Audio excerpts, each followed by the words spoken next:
Hi hello ನಮಸ್ಕಾರ ಸ್ನೇಹಿತರೆ, welcome to ಸೈಕೋಪ್ಯಾಕ್ಟ್ hub. ಸ್ನೇಹಿತರೆ, ಸೋಲ್ಮೇಟ್ ಅಥವಾ ಜೀವದ ಗೆಳೆಯ ಅಥವಾ ಗೆಳತಿ, ಈ ಪದಗಳನ್ನ ನಾವು ಪದೇ ಪದೇ ಕೇಳ್ತಾ ಇರ್ತೇವೆ. ಯಾರಾದ್ರೂ ಲವರ್ಸ್ಗಳು ಅಥವಾ ತುಂಬಾ ದೂರದ ರಿಲೇಶನ್ಶಿಪ್ ಅಲ್ಲಿ ಏನಾದ್ರೂ ಇನ್ ಬಿಟ್ವೀನ್ ನಡೀತಾ ಇತ್ತು ಅಂದ್ರೆ ಖಂಡಿತವಾಗ್ಲು ಅವ್ರು ಹೇಳ್ತಿರ್ತಾರೆ ಸಿ ಇಸ್ ಮೈ ಸೋಲ್ಮೇಟ್ ಅಥವಾ ಹಿ ಇಸ್ ಮೈ ಸೋಲ್ಮೇಟ್ ಅಂತ ಹೇಳ್ತಿರ್ತಾರೆ. ಆದ್ರೆ ಈ ಸೋಲ್ಮೇಟ್ಗಳು ಅಂದ್ರೆ ಯಾವ ಎರಡು ಸೋಲ್ಮೇಟ್ಗಳು ಇರ್ತಾವಲ್ಲ, ಒಂದ್ ಹುಡುಗ ಒಂದ್ ಹುಡುಗಿ, ಮತ್ತೆ ಯಾವೆಲ್ಲ ಲಕ್ಷಣಗಳು ಕಂಡು ಬರುತ್ತವೆ ಅಥವಾ ಸೋಲ್ಮೇಟ್ ಆಗಿದ್ದಾರೆ ಅನ್ನೋದಕ್ಕೆ ಇರುವಂತ ಕೆಲ ಪ್ರೂಫ್ಸ್ಗಳು ಏನಿರುತ್ತೆ ಅನ್ನೋದ್ರ ಕುರಿತಾಗಿ ಇವತ್ತಿನ ವಿಡಿಯೋದಲ್ಲಿ ಚರ್ಚೆ ಮಾಡೋಣ. ಯಾರೆಲ್ಲ ಇಲ್ಲಿವರೆಗೂ ನನ್ನ ಸೋಲ್ಮೇಟ್ ಅವನು ಅಥವಾ ಅವಳು ಅನ್ಕೊಂಡಿರ್ತೀರಿ, ಈ ವಿಡಿಯೋದ ನಂತರ ನಿಮ್ಗೂ ಕೂಡ ಕ್ಲಾರಿಟಿ ಸಿಗುತ್ತೆ. ಎಸ್, ಅವನು ನನ್ನ ಸೋಲ್ಮೇಟ್ ಹೌದು ಅಥವಾ ಅಲ್ವಾ ಅಂತ. ನಿಮ್ಗೂ ಕೂಡ ಸೋಲ್ಮೇಟ್ಗಳಿದ್ರೆ ಅಥವಾ ಈ ರೀತಿಯಾದಂತ ಎಲ್ಲ ಸಿಂಪ್ಟಮ್ಸ್ ಗಳು ನಿಮ್ಮ ರಿಲೇಶನ್ಶಿಪ್ ಅಲ್ಲಿ ಕಂಡು ಬಂದ್ರೆ ಖಂಡಿತವಾಗ್ಲೂ ಕಮೆಂಟ್ ಬಾಕ್ಸ್ ನಲ್ಲಿ ತಿಳಿಸಿ, ಎಸ್ ಇದು ನನ್ನ ಜೀವನದಲ್ಲಿ ನಡೆದಿದೆ ಅಂತ. ಹಾಗೆ ಯಾರೆಲ್ಲ ಇಲ್ಲಿವರೆಗೂ ನಮ್ಮ ವಿಡಿಯೋಗಳನ್ನ ನೋಡ್ತಿದ್ದೀರಿ, ದಯವಿಟ್ಟು ಒಂದು ಲೈಕ್ ಮಾಡಿ ಮತ್ತೆ ಒಂದು ಕಮೆಂಟ್ ಮಾಡೋದನ್ನ ಮರಿಬೇಡಿ, ಆಯ್ತಾ? ಸಬ್ಸ್ಕ್ರೈಬ್ ಮಾಡೋದ್ರೊಂದಿಗೆ ಇವತ್ತಿನ ವಿಡಿಯೋನ ಶುರು ಮಾಡೋಣ. ಇನ್ನರ್ ಪೀಸ್ ಅಥವಾ ಮನಸ್ಸಿನ ಶಾಂತಿ.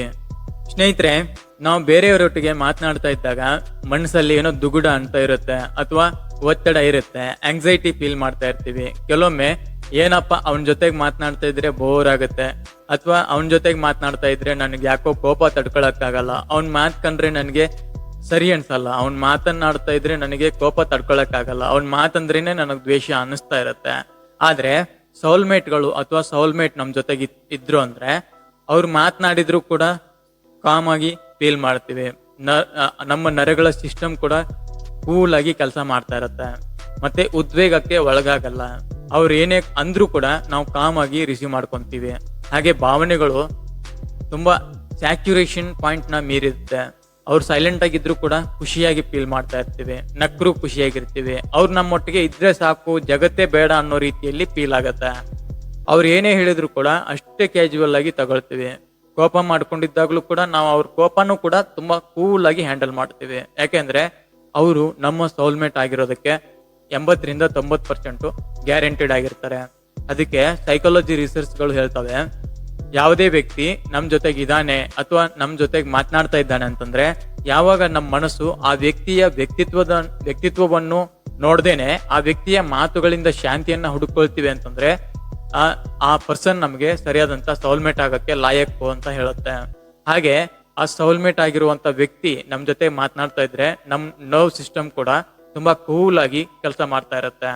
ಬೇಜಾರು, ಕೋಪ, ಒತ್ತಡ, ಸ್ಟ್ರೆಸ್, ಆಂಗ್ಸೈಟಿ ಎಲ್ಲವನ್ನೂ ಕೂಡ ಮರೆಸುವಂತ ಶಕ್ತಿ ಆ ಸೋಲ್ಮೇಟಿಗೆ ಇರುತ್ತೆ. ಅಂಡರ್ಸ್ಟ್ಯಾಂಡಿಂಗ್, ಅರ್ಥ ಮಾಡಿಕೊಳ್ಳುವಿಕೆ. ಕಾಮನ್ ಫ್ರೆಂಡ್ಸ್ ಗಳನ್ನ ತಗೊಂಡು ನೋಡಿದ್ರೆ ಒಬ್ಬ ಫ್ರೆಂಡು ತುಂಬಾ ದುಗುಡವಾಗಿ ಮಾತನಾಡ್ತಾ ಇರ್ತಾನೆ ಅಥವಾ ಹತಾಶ ಮನೋಭಾವದಿಂದ ನೋಡ್ತಾ ಇರ್ತಾನೆ. ಅವಾಗ ಇನ್ನೊಬ್ಬ ಫ್ರೆಂಡ್ ಹೇಳ್ತಾನೆ, ಯಾಕೋ ತುಂಬಾ ಓವರ್ ಆಕ್ಟಿಂಗ್ ಮಾಡ್ತಾ ಇದೀಯಾ, ನೀನು ಓವರ್ ಆಗೆಲ್ಲ ಬಿಲ್ಡಪ್ ತಗೊಂತ ಇದೀಯಾ, ಏನ್ ಆಂಗ್ಸೈಟಿನಾ, ಅಥವಾ ನಿನ್ ಮನ್ಸಲ್ಲಿ ಏನಿದೆ, ಸಾಕ್ ಸಿಂಪತಿಗಳನ್ನ ಗಿಟ್ಟಿಸ್ಕೊಳ್ಳೋದೆಲ್ಲ ಬಿಟ್ಬಿಡು ಅಂತ ಎಲ್ಲ ಮಾತುಗಳು ಕೇಳ್ಬರುತ್ತೆ. ಆದ್ರೆ ಅದೇ ಸೋಲ್ಮೇಟ್ ಆಗಿದ್ರೆ ನಿಮ್ಮ ಮನಸ್ಸಿನ ಭಾವನೆಗಳನ್ನ ತುಂಬಾ ಈಸಿಯೆಸ್ಟ್ ಆಗಿ ಫೈಂಡ್ ಔಟ್ ಮಾಡ್ತಾರೆ. ನಿಮ್ಮ ಮಾತುಗಳ ಲಕ್ಷಣಗಳಿರ್ಬೋದು, ಮುಖದ ಹಾವಭಾವಗಳಿರಬಹುದು, ನಿಮ್ಮ ಮಾತಲ್ಲಿರುವಂತ ದುಗುಡತೆ ಇರ್ಬೋದು, ಇಮಿಡಿಯೇಟ್ ಆಗಿ ಅವ್ರಿಗೆ ಪ್ರಾಬ್ಲಮ್ ನ ಫೈಂಡ್ ಔಟ್ ಮಾಡೋದಕ್ಕೆ ಹೆಲ್ಪ್ ಆಗುತ್ತೆ. ಸೋಲ್ಮೇಟ್ ಆದವರು ಬರೀ ಪ್ರಾಬ್ಲಮ್ಸ್ ಗಳನ್ನ ಫೈಂಡ್ ಔಟ್ ಮಾಡೋದಷ್ಟೇ ಅಲ್ಲದೆ ಅವುಗಳಿಗೆ ಸೊಲ್ಯೂಷನ್ ಕೂಡ ಕೊಡ್ತಾರೆ. ಈ ತರ ಮಾಡು ಹೀಗಾಗುತ್ತೆ, ಈ ತರ ಮಾಡು ಒಳ್ಳೇದಾಗತ್ತೆ, ನಿನ್ ಜೊತೆಗೆ ನಾನಿರ್ತೀನಿ, ಭಯ ಪಡ್ಬೇಡ, ಏನೇ ಆಗ್ಲಿ ಇಬ್ರು ಎದುರಿಸೋಣ ಅನ್ನುವಂತ ಮಾತುಗಳು ಕೇಳ್ಬರುತ್ತೆ. ಹಾಗೆ ಈ ಅರ್ಥ ಮಾಡಿಕೊಳ್ಳುವಿಕೆ ಅಥವಾ ಅಂಡರ್ಸ್ಟ್ಯಾಂಡಿಂಗ್ ಅಲ್ಲಿ ಎಂಪತಿ ಮತ್ತು ಪೇಷನ್ಸ್ ಅನ್ನುವಂಥದ್ದು ತುಂಬಾನೇ ಮೇನ್ ಪಿಲ್ಲರ್ ಆಗಿ ಕೆಲಸ ಮಾಡುತ್ತೆ. ಇದು ಎಲ್ಲ ಸೋಲ್ಮೇಟ್ಗಳಲ್ಲಿ ಕಂಡುಬರುವ ಕಾಮನ್ ಪಾಯಿಂಟ್. ಇಲ್ಲಿ ನಾವೇನೋ ಬಾಯಿ ಬಿಟ್ಟು ಹೇಳ್ಕೊಡುವಂಥದ್ದಿಲ್ಲ, ನಮ್ಮ ಸೌಲ್ ಕೂಡ ಮಿರರ್ ಆಗಿ ಪರಿವರ್ತನೆಗೊಳ್ಳುತ್ತೆ. ಓದುಗರಿಗೆ ನಾವೇನು ಹೇಳದೆ ಹೋದ್ರು ಕೂಡ ನಮ್ಮ ಸೋಲ್ಮೇಟ್ ಯಾರಾಗಿರ್ತಾರೋ ಅವರಿಗೆ ಟ್ರಾನ್ಸ್ಪರೆಂಟ್ ಆಗಿ ಕಾಣಿಸ್ತಾ ಇರುತ್ತೆ ನಮ್ಮ ಜೀವನದ ಎಲ್ಲ ಕಷ್ಟಗಳು, ನೋವುಗಳು. ಅಷ್ಟು ಸುಲಭವಾಗಿ ನಮ್ಮನ್ನ ಅರ್ಥ ಮಾಡಿಕೊಳ್ತಾರೆ. ಕಾಮನ್ ವ್ಯಾಲ್ಯೂಸ್ ಅಂಡ್ ಬಿಲೀಫ್ಸ್ ಅಂತ ಅಂದ್ರೆ, ಉದಾಹರಣೆಗೆ ಇಬ್ರು ಕಾಮನ್ ಫ್ರೆಂಡ್ಸ್ ಇದ್ದಾರೆ ಅಂತ ಇಟ್ಕೊಳ್ಳೋಣ. ಹುಡುಗನಿಗೆ ವಾಲಿಬಾಲ್ ಅಂದ್ರೆ ತುಂಬಾ ಇಷ್ಟ, ಆದ್ರೆ ಹುಡುಗಿಗೆ ವಾಲಿಬಾಲ್ ಅಂದ್ರೇನೆ ಆಗಲ್ಲ. ಆಕೆ ಸ್ನೋಕರು ಅಥವಾ ಇತರೆ ಗೇಮ್ಗಳಲ್ಲಿ ಪಾರ್ಟಿಸಿಪೇಟ್ ಮಾಡ್ತಾಳೆ. ಆದ್ರೆ ಹುಡುಗನಿಗೆ ಟ್ರೆಕ್ಕಿಂಗ್ ಅಂದ್ರೆ ತುಂಬಾ ಇಷ್ಟ, ಆದ್ರೆ ಹುಡುಗಿಗೆ ಟ್ರೆಕ್ಕಿಂಗ್ ಆಗಲ್ಲ. ಆಕಿ ಬರೀ ಸ್ವಿಮ್ಮಿಂಗ್ ಮಾಡ್ತೀನಿ ಅಥವಾ ನಾನು ಬರ್ಡ್ ವಾಚಿಂಗ್ ಮಾಡ್ತೀನಿ ಅಂತಾನೆ ಮಾತಾಡ್ತಾಳೆ. ಆದರೆ ಎಲ್ಲಿವರೆಗೂ ಈ ಹುಡುಗನ ವ್ಯಾಲ್ಯೂಗಳನ್ನು ಆಕಿ ಬಿಲೀವ್ ಮಾಡಲ್ವೋ ಅಥವಾ ಆ ವ್ಯಾಲ್ಯೂಗಳಿಗೆ ಬೆಲೆ ಕೊಡಲ್ವೋ ಅಲ್ಲಿವರೆಗೂ ಇವರಿಬ್ರು ಸೋಲ್ಮೇಟ್ಗಳಾಗೋದಕ್ಕೆ ಸಾಧ್ಯನೇ ಇಲ್ಲ. ಆದರೆ ನಿಜವಾದ ಸೋಲ್ಮೇಟ್ಗಳು ಹೇಗಿರ್ತಾರೆ ಅಂತಂದ್ರೆ, ಮೊದಲಿಂದನೂ ಅವರು ಒಬ್ಬರು ಹ್ಯಾಬಿಟ್ಗಳನ್ನು ಇಬ್ರು ಅನಲೈಸ್ ಮಾಡಿರ್ತಾರೆ. ಯಾರು ನನ್ನ ಸೋಲ್ಮೇಟು, ನನ್ನ ಅಭಿರುಚಿಯನ್ನ ಆಕೆ ಹೊಂದಿದ್ದಾಳ ಅಂತ ನೋಡಿನೇ ಸೋಲ್ಮೇಟ್ ಆಗೋದಕ್ಕೆ ಪ್ರಯತ್ನ ಮಾಡ್ತಿರ್ತಾರೆ. ಅಂಥದ್ರಲ್ಲಿ ಹುಡುಗನಿಗೆ ಏನು ಇಷ್ಟ ಆಗುತ್ತೋ ಅದನ್ನೇ ಹುಡುಗಿ ಕೂಡ ಮಾಡ್ತಾ ಇರ್ತಾಳೆ, ಅಥವಾ ಹುಡುಗಿ ಮತ್ತೆ ಹುಡುಗನ ಇಬ್ಬರದು ಕೂಡ ಅಭಿರುಚಿ ಸಾಮ್ಯತೆಯನ್ನ ಹೊಂದಿರುತ್ತೆ, ಸೇಮ್ ಆಗಿರುತ್ತೆ. ಹಾಗೆ ಫ್ಯೂಚರ್ ಆಂಬಿಷನ್ಗಳು ಕೂಡ ಅವರಿಬ್ಬರದು ಸೇಮ್ ಆಗೇ ಇರುತ್ತೆ. UPSC ಅಂತ ಅನ್ಕೊಂಡ್ರೆ ಇಬ್ರು ಕೂಡ UPSCನೇ ಪ್ರಿಫರ್ ಮಾಡ್ತಿರ್ತಾರೆ. ಅಥವಾ ನಾನು KPSCಯಲ್ಲಿ ಯಾವುದಾದ್ರೂ ಒಂದು ಜಾಬ್ ಮಾಡ್ತೀನಿ ಅಂತ ಅನ್ಕೊಂಡ್ರೆ ಇಬ್ರು ಕೂಡ KPSCನೇ ಟ್ರೈ ಮಾಡ್ತಾರೆ. ಅಥವಾ ನನ್ನ ಪ್ರೈವೇಟ್ ಸೆಕ್ಟರಲ್ಲಿ ನಾನು ಸಾಫ್ಟ್ವೇರ್ ಇಂಜಿನಿಯರ್ ಆಗ್ತೀನಿ ಅಂತಂದ್ರೆ ಎಸ್ ನಾನು ಕೂಡ ಸಾಫ್ಟ್ವೇರ್ ಇಂಜಿನಿಯರ್ ಆಗ್ತೀನಿ ಅಂತಾನೆ ಥಿಂಕ್ ಮಾಡ್ತಾರೆ. ಬಿಕಾಸ್ ಅವರಿಬ್ರು ಮೊದಲಿಂದಾನು ಕೂಡ ತಮ್ಮ ಅಭಿರುಚಿಗಳನ್ನ ಒಬ್ರಿಗೊಬ್ರು ಶೇರ್ ಮಾಡ್ಕೊಂಡಿರ್ತಾರೆ. ಇಂತಹ ಕಂಡೀಷನ್ ಅಲ್ಲಿ ಇವರಿಬ್ರು ಸೋಲ್ಮೇಟ್ ಆಗೋದಕ್ಕೆ 100ಕ್ಕೆ 100ರಷ್ಟು ಸಾಧ್ಯತೆ ಇರುತ್ತೆ. ಇದು ಹೇಗೆ ಅಂತಂದ್ರೆ, ಕಾಮನ್ ಫ್ರೆಂಡ್ಸ್ಗಳಿಗೆ ಮಧ್ಯದಲ್ಲಿ ಮೊದಲನೇ ಉದಾಹರಣೆ ಕೊಟ್ಟದ್ನಲ್ವಾ, ಆ ತರ ಏನಾದ್ರು ಒಬ್ಬರ ವ್ಯಾಲ್ಯೂಸ್ಗಳನ್ನ ಇನ್ನೊಬ್ರು ಡಿಸ್ಅಗ್ರಿ ಮಾಡುವಂಥದ್ದು ಅಥವಾ ಬಿಲೀಫ್ ಮಾಡದೇ ಇರುವಂಥದ್ದು ಮಾಡಿದ್ರೆ ಅವರು ಸೋಲ್ಮೇಟ್ಗಳು ಆಗೋದಿಕ್ ಸಾಧ್ಯ ಇಲ್ಲ. ಸೋಲ್ಮೇಟ್ ಆಗೋದು ಹೇಗಂದ್ರೆ ಈ ರೀತಿಯಾಗಿರಬೇಕು. ಎಮೋಷನ್ ಕನೆಕ್ಷನ್ಸ್ ಅಥವಾ ಭಾವನೆಗಳೊಂದಿಗೆ ಬದುಕುವುದು. ಇಬ್ರು ಕಾಮನ್ ಫ್ರೆಂಡ್ಸ್ ಇರ್ತಾರೆ ಅಂತ ಇಟ್ಕೊಳ್ಳೋಣ. A ಮತ್ತು B ಕಾಮನ್ ಫ್ರೆಂಡ್ಸ್ಗಳು. ಇವರಿಬ್ಬರ ಮಧ್ಯದಲ್ಲಿ ಯಾವಾಗ್ಲೂ ಭಾವನಾತ್ಮಕವಾದಂತ ಮಾತುಗಳನ್ನ ಆಡೋದೇ ಇಲ್ಲ. ಹೇಗೆ ತುಂಬಾ ದುಃಖ ಇರುತ್ತೆ, ಮನ್ಸಲ್ಲಿ ಬೇಜಾರಿರುತ್ತೆ, ಅಥವಾ ಅವನಿಗೆ ವೀಕ್ನೆಸ್ಗಳಿರ್ತವೆ ಅಥವಾ ಕೋಪ ಬಂದಿರುತ್ತೆ. ಬಟ್ ಅವು ಎಲ್ಲವನ್ನ B ಮುಂದೆ ವ್ಯಕ್ತಪಡಿಸೋದಿಕ್ ಹೋಗೋದಿಲ್ಲ. ಯಾಕೆ ಗೊತ್ತಾ? A ಮನಸ್ಸಲ್ಲಿರುತ್ತೆ, ನಾನೇನಾದ್ರೂ ಕೋಪದಿಂದ ಮಾತನಾಡಿದ್ರೆ ಅಥವಾ ನನ್ನ ನೋವುಗಳನ್ನ ಹೇಳ್ಕೊಂಡ್ರೆ ಅಥವಾ ನನ್ನ ವೀಕ್ನೆಸ್ಗಳನ್ನ ಆಕೆ ಮುಂದೆ ಹೇಳ್ಕೊಂಡ್ರೆ ಆಕೆ ನನ್ನನ್ನು ದುರುಪಯೋಗ ಪಡಿಸ್ಕೊಳ್ಬಹುದು ಅಥವಾ ನನ್ನಿಂದ ದೂರ ಆಗ್ಬಹುದು ಅನ್ನುವಂಥ ಭಯ ಇರುತ್ತೆ. ಆದ್ರೆ ಸೋಲ್ಮೇಟ್ ಆದವರಿಗೆ ಇವೆಲ್ಲ ಲಿಮಿಟ್ಗಳು ಇರೋದಿಲ್ಲ. ಉದಾಹರಣೆಗೆ ಒಬ್ಬ ಸೋಲ್ಮೇಟ್ಗೆ ಹೇಳ್ತಾನೆ ಅಂತಂದ್ರೆ, ನನಗೆ ಈ ತರ ಒಂದು ತೊಂದರೆ ಇದೆ, ನಾನು ಈ ತರ ಕಷ್ಟದಲ್ಲಿದ್ದೀನಿ, ನನಗೆ ತುಂಬಾ ನೋವಾಗುತ್ತೆ ಅಥವಾ ಹರ್ಟ್ ಆಗಿದ್ದೀನಿ ಅಥವಾ ಭಾವನೆಗಳು ನನ್ನಲ್ಲಿ ಈ ತರ ಬರುತ್ತವೆ, ಕೆಲವೊಮ್ಮೆ ನಾನು ಇಂಥ ವಿಚಾರಗಳಲ್ಲಿ ವೀಕ್ ಆಗಿದ್ದೀನಿ ಅಂತ ಹೇಳ್ತಾರೆ. ಆ ಒಂದು ಸೋಲ್ಮೇಟ್ನ ಎದುರು ಸೋಲ್ಮೇಟ್ ಇರುತ್ತಲ್ಲ, ಅದು ಇವನ್ ಜೊತೆಗೆ ಕೂಡಿ ಆ ಒಂದು ಎಲ್ಲ ಪ್ರಾಬ್ಲಮ್ಗಳಿಗೂ ಸೊಲ್ಯೂಷನ್ ಅನ್ನ ಹುಡುಕೋದಿಕ್ಕೆ ಪ್ರಯತ್ನ ಮಾಡ್ತಾರೆ.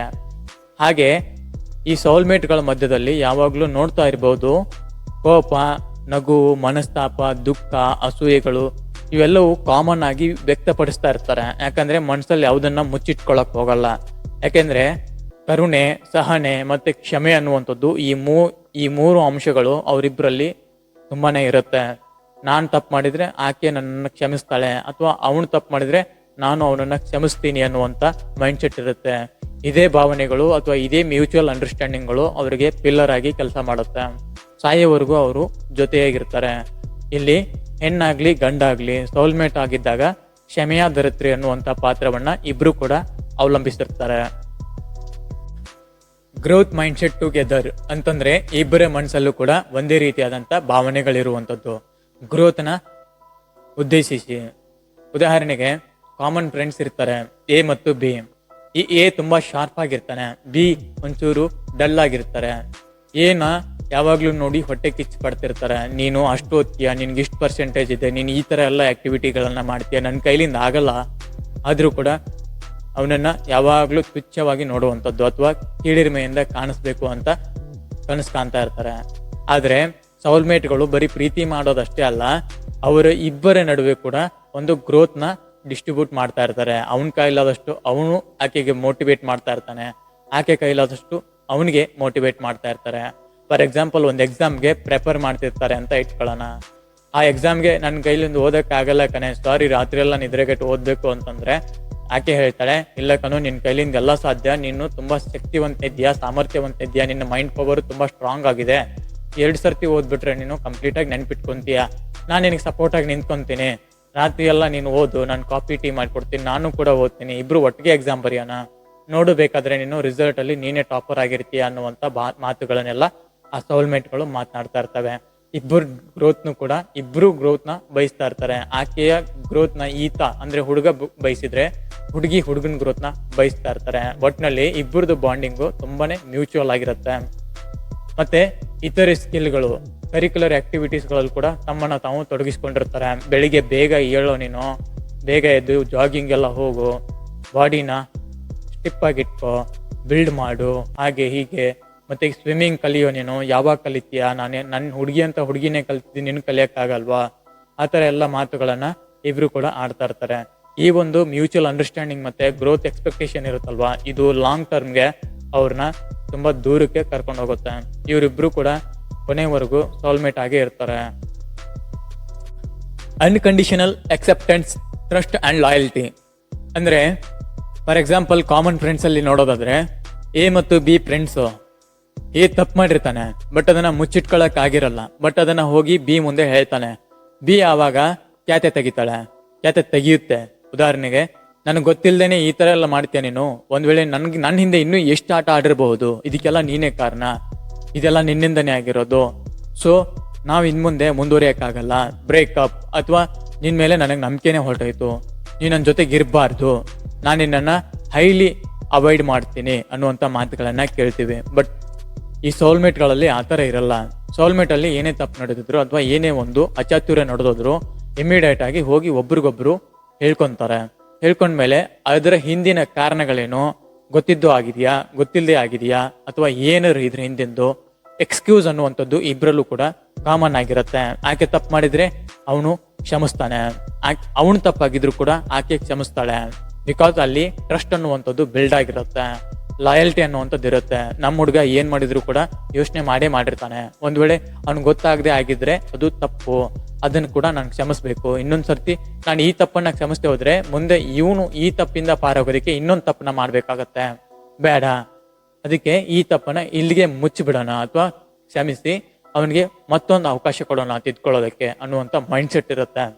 ಸೋಲ್ಮೇಟ್ಗಳಲ್ಲಿ ಕಾಮನ್ ಆಗಿರುವಂಥದ್ದು, ಕಾಮನ್ ಫ್ಯಾಕ್ಟರ್ ಅಂದ್ರೆ ಇದೆ, ಎಕ್ಸ್ಕ್ಯೂಸ್ನೆಸ್ ಅನ್ನುವಂಥದ್ದು. ಯಾವಾಗ್ಲೂ ಕೂಡ ಕ್ಷಮಿಸ್ತಾ ಇರ್ತಾರೆ, ಅಥವಾ ತಪ್ಪುಗಳು ನಡೆದ್ರು ಕೂಡ ಅದನ್ನ ಅನಾಲಿಸಿಸ್ ಮಾಡಿ ಮುಂದಿನ ತಪ್ಪುಗಳು ನಡೆಯದಂತೆ ಜವಾಬ್ದಾರಿಯನ್ನ ತಗೊಳ್ತಾರೆ ಇಬ್ರು ಕೂಡ. ಇದು ಟ್ರಸ್ಟ್ ಮತ್ತೆ ಲಾಯಲ್ಟಿ ಅನ್ನುವಂಥದ್ದು ಸೋಲ್ಮೇಟ್ಗಳಲ್ಲಿ 100ಕ್ಕೆ 100ರಷ್ಟು ಹೆಚ್ಚಾಗಿ ಕಂಡು ಬರುತ್ತೆ. ಇದು ಕೂಡ ಮೇಜರ್ ಫ್ಯಾಕ್ಟರ್ ಆಗಿದೆ ನಿಮ್ಮ ಸೋಲ್ಮೇಟ್ ಹೌದು ಅಲ್ವಾ ಅಂತ ತಿಳ್ಕೊಳ್ಳೋದಕ್ಕೆ. Timing and destiny factor, fun and companionship ಅಂದ್ರೆ, ಕಾಮನ್ ಆಗಿ ಹೇಳೋದಾದ್ರೆ ಕಾಮನ್ ಫ್ರೆಂಡ್ಸ್ ಎ ಮತ್ತು ಬಿ ಇದ್ದಾರೆ ಅಂತ ಇಟ್ಕೊಳ್ಳೋಣ. ಅವರಿಬ್ಬರಲ್ಲೂ ಪ್ರತಿಯೊಂದು ಮಾತಿಗೂ ಕೊಂಕಿರುತ್ತೆ. ನಾನೇನಾದ್ರೂ ಸರ್ಪ್ರೈಸ್ ಕೊಡಕ್ ಹೋದ್ರೆ, ಇಷ್ಟೊಂದು ಚೀಪ್ ಆಗಿರೋದ, ಅಥವಾ ಈ ಒಂದು ಸರ್ಪ್ರೈಸ್ನ ನನಗೆ ಏನಕ್ಕೆ ಕೊಡ್ತಾ ಇದೆಯಾ, ಇದು ಇಷ್ಟೊಂದು ಕಾಸ್ಟ್ಲಿನಾ, ಅಥವಾ ಇತರೆ ವಿಚಾರಗಳನ್ನು ಕೂಡ ಕೊಂಕಾಗಿ ಮಾತಾಡ್ತಾರೆ. ಆದ್ರೆ ಸೋಲ್ಮೇಟ್ಗಳು ಹಂಗಲ್ಲ. ಯಾವುದೇ ಒಂದು ಸಣ್ಣ ಸರ್ಪ್ರೈಸ್ ಕೂಡ ಕೊಟ್ಟರು ಅದರಲ್ಲಿ ಖುಷಿ ಕಾಣ್ತಾರೆ, ಎಲ್ಲದರಲ್ಲೂ ಖುಷಿಯನ್ನ ಹುಡುಕ್ತಾರೆ, ಫನ್ ಆಗಿರ್ತಾರೆ, ಯಾವಾಗ್ಲೂ ಫನ್ನಿಯಾಗಿ ಮಾತನಾಡೋದು, ಅವನ ಮಾತಿಗೆ ಇವಳು ನಗೋದು, ಇವಳ ಮಾತಿಗೆ ಅವನ್ ನಗೋದು, ಚಿಕ್ಕ ಚಿಕ್ಕ ವಿಷಯದಲ್ಲಿ ಕೂಡ ಖುಷಿನ ಕಾಣೋಕೆ ಪ್ರಯತ್ನ ಮಾಡ್ತಾರೆ. ಉದಾಹರಣೆಗೆ, ಯಾವುದೋ ಒಂದು ಹಳೆಯ ನೆನಪುಗಳನ್ನ ತಗೊಂಡು ಅಥವಾ ಹಿಂದೆ ನಡೆದಿದ್ದ ಘಟನೆಯನ್ನ ತಗೊಂಡು ಇಬ್ರು ಕೂಡಿ ಅದ್ರ ಬಗ್ಗೆ ಚರ್ಚೆ ಮಾಡಿ ಜಾಸ್ತಿ ಹೊತ್ತು ಅದನ್ನ ಅವಲೋಕನ ಮಾಡಿಕೊಂಡು ನಗ್ತಾ ಇರ್ತಾರೆ. ಇದು ಕೂಡ ಅವರ ಫನ್ ಕಂಪ್ಯಾನಿಯನ್ಶಿಪ್ ಕೂಡ ಲಾಂಗ್ ಟರ್ಮ್ ಸೋಲ್ಮೇಟ್ ಆಗಿರೋದಕ್ಕೂ ಕೂಡ ಹೆಲ್ಪ್ ಆಗುತ್ತೆ. ಮತ್ತೆ ಈ ಟೈಮಿಂಗ್ ಮತ್ತೆ ಡೆಸ್ಟಿನಿ ಅನ್ನುವಂಥದ್ದು ಕೂಡ ಅವ್ರಿಗೆ ಈ ಫನ್ನು ಕಂಪ್ಯಾನಿಯನ್ಶಿಪ್ಪು ಎರಡು ಜೊಟ್ಟೊಟ್ಟಿಗೆ ಇರೋದ್ರಿಂದ ಅವ್ರು ಎಷ್ಟು ದೂರ ನಡೆದು ಬಂದ್ರು ಅಥವಾ ಎಷ್ಟು ದೂರ ಸಾಗಿದ್ರು ಅನ್ನೋದು ಕೂಡ ಅವ್ರಿಗೆ ಗೊತ್ತಾಗೋದಿಲ್ಲ. ಇಬ್ರು ಜೊತೆಗೆ ನಗ್ತಾನೆ ಸಮಯದ ಹಾದಿಯನ್ನ ದಾಟ್ಕೊಂಡು ಹೋಗ್ಬಿಟ್ಟಿರ್ತಾರೆ.